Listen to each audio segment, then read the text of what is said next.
the silver lining is that we get to get to our favorite segment a little faster. Hot or not, we're going to start with something we mentioned earlier. Notre Dame fans rushed the field during a pandemic after double overtime against a team ranked 3 spots higher than them with about 4 starters out. Hot or not?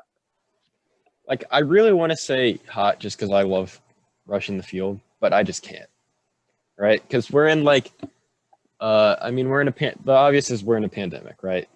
Notre Dame has been one of the worst colleges with COVID, like, this whole time. They've been shut down a few times. So, there's that. I don't really need to go into that too much.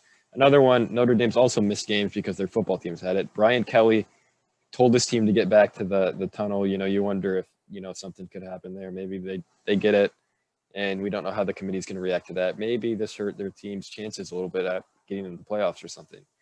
And then, like, you go even more into, like, even if this was a normal game and, like, say coronavirus doesn't exist, right?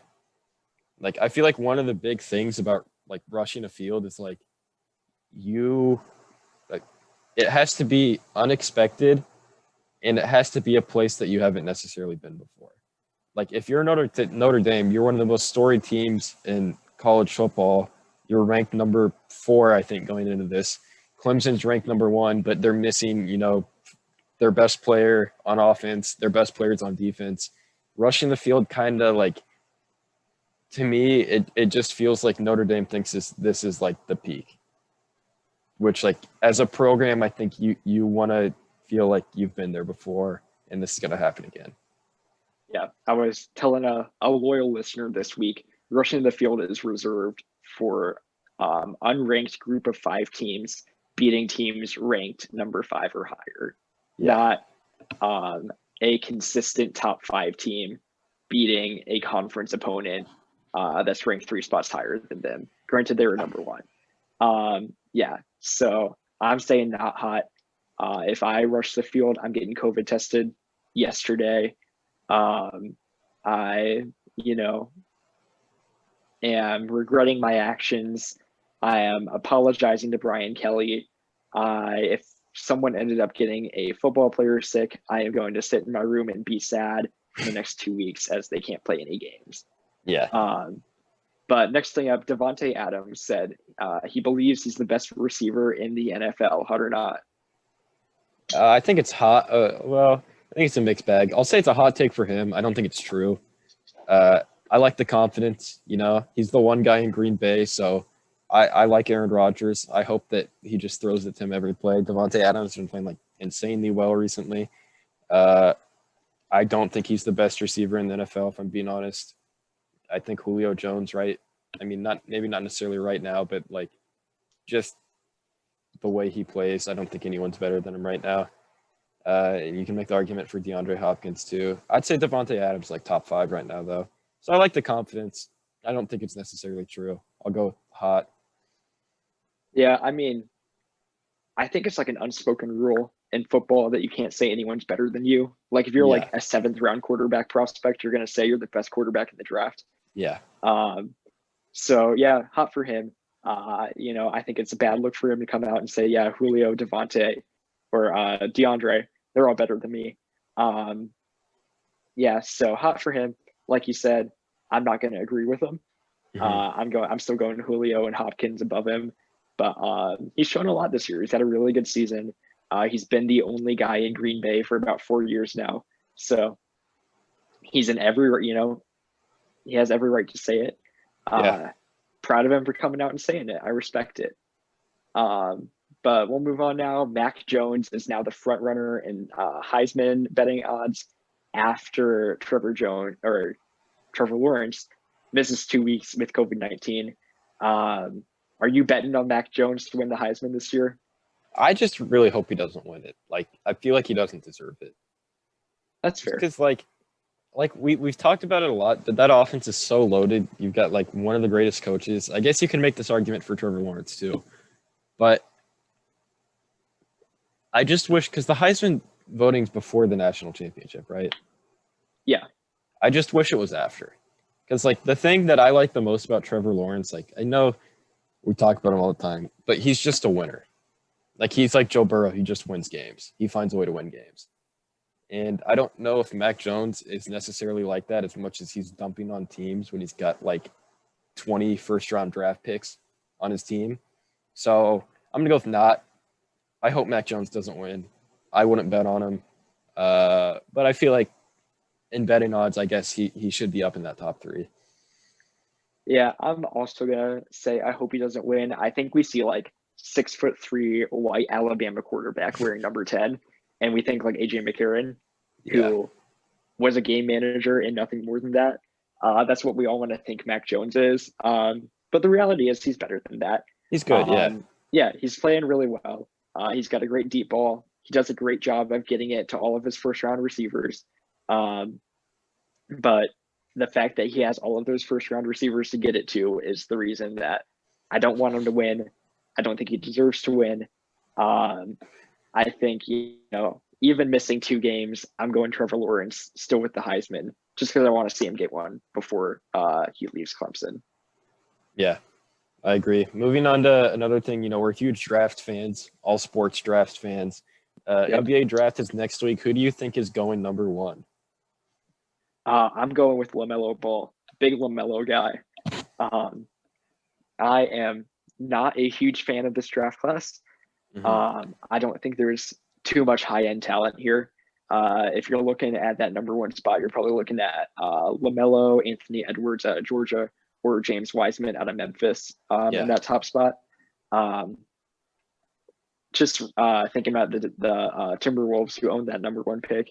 They're not going Wiseman. They're set in the front court with Karl Anthony Towns. Anthony Edwards, I don't think fits with D'Angelo Russell in the backcourt.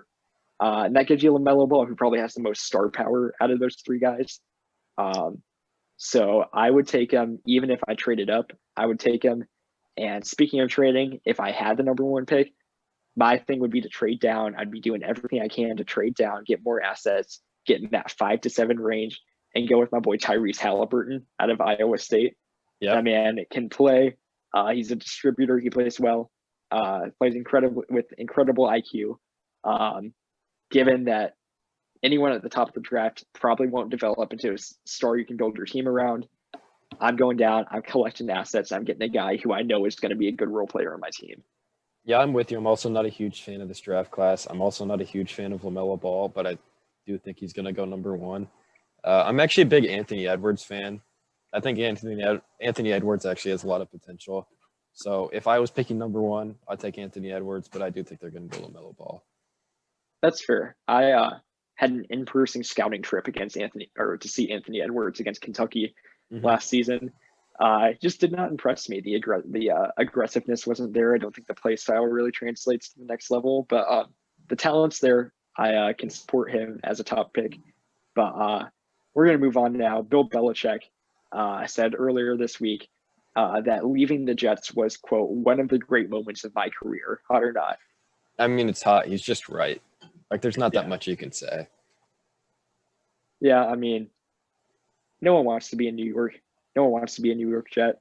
Proud of him. It's a great story. Great ESPN 30 for 30. He's going to have someday. So very happy for him. We're going to stick with the Jets, though. Our last thing we have tonight, our listener, Brock Smith out of Purdue University, asked us, does Trevor Lawrence stay another year to avoid the New York Jets? First of all, I want to congratulate Brock on another on his first successful harvest, actually, for this year. Congrats, man. Yeah, but moving forward, I fucking hope so. I really don't want to see Trevor Lawrence play for the Jets. It's a tough choice because, you stay another year, you risk getting injured. You're a multi-million-dollar asset right now, right? Like, he knows he's going to make millions coming out. And then, say you get injured, you don't play as well. It's a risk to stay. I kind of hope he pulls some like Eli Manning or something. Like, that's what I want him to do. But I feel like he's just going to come out and go to the Jets. Yeah, I mean, I would much rather him do an Eli Manning over going to the Jets or staying another year. Because, he could stay another year and still end up with the Jets because they just aren't good. And they're not going to be good next year. Like, I guess going back to the Bill Belichick thing, like, it's not just like a player thing. Like, it's the whole organization. Yeah, like the organization. There's not a good part about it. they are not built to win. They're not built to win more than 5 games next year, Yeah. or probably in any other year. So, I mean, if you go to a team at the top of the draft, chances are they're going to be dysfunctional. They're going to be there for a reason. Yeah. So that's why if I'm Trevor Lawrence, I'm not waiting for next year because I know it's probably going to be just as bad. I am letting the Jets take me, and I'm telling the ghost of Adam Gase, because he's going to be fired by then. I hope so. He should have been fired a while ago. He should be fired today. Yeah. But yeah, I'm telling them I don't want to be here. Trade me. I'm not playing for you next year, and then see where he ends up. I think if I was Trevor Lawrence, I would straight up tell the Jets in the combine meeting room, I'm not going to play for you. Don't come to my pro day. I'm going to have everyone lock you out. And if they draft you, they draft you, and that they can trade you for whatever they want. Yeah. I think, dream scenario, you pull Alonzo Ball, you work your way and speak it into existence to whatever team you want to go to.